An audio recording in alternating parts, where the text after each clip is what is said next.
How's it, Mzansi? You're tuned into SA Political Lens, the podcast where we cut through the noise and give you the real.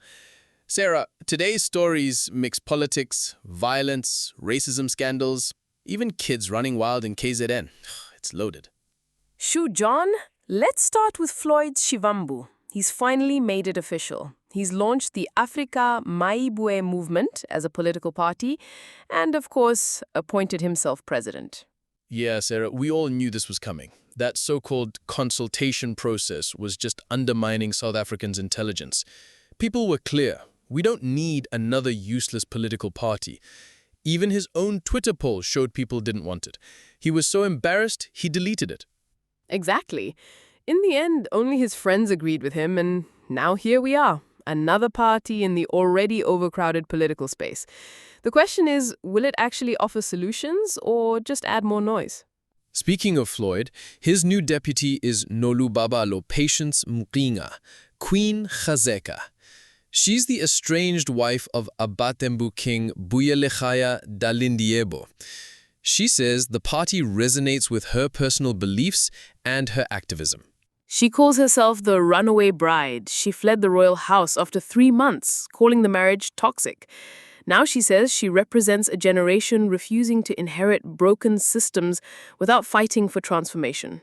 Let's shift gears. Literally.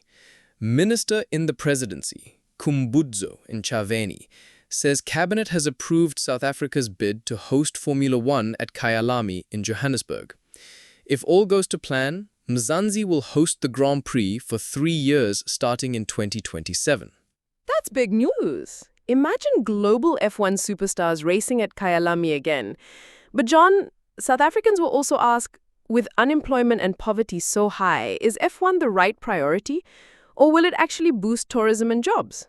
Yeah, Sarah, it could be a money spinner, but only if corruption doesn't eat the profits before they reach the people.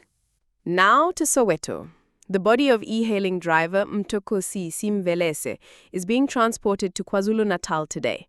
He was shot and burned outside Maponya Mall in what's believed to be a turf war between taxi operators and e-hailing drivers. I was also shocked, Sarah. I thought he'd already been buried. This taxi e-hailing war keeps leaving families broken, while the fight over territory rages on. In Stellenbosch, the DA is moving to remove Acting Corporate Services Director Alexander Kannemeyer over racism allegations. A leaked video allegedly shows him saying he wanted to make life difficult for white employees and criticizing the hiring of skilled white candidates. The DA is calling a special council meeting to get rid of him. They say race-based bullying has no place in the workplace.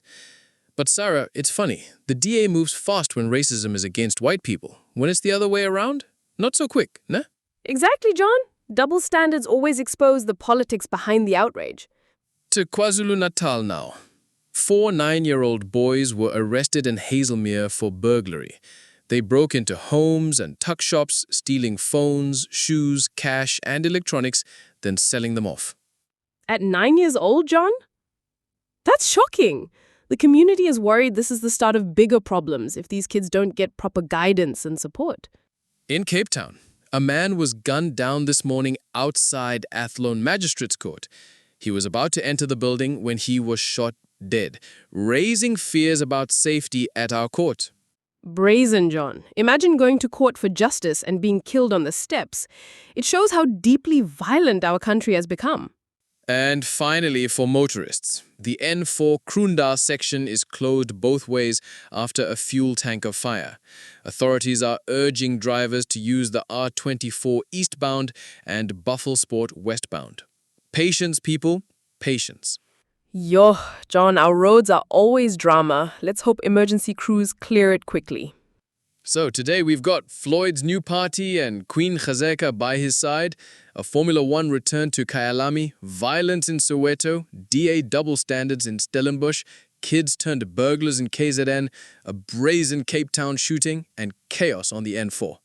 Yo, South Africa's never quiet. True that.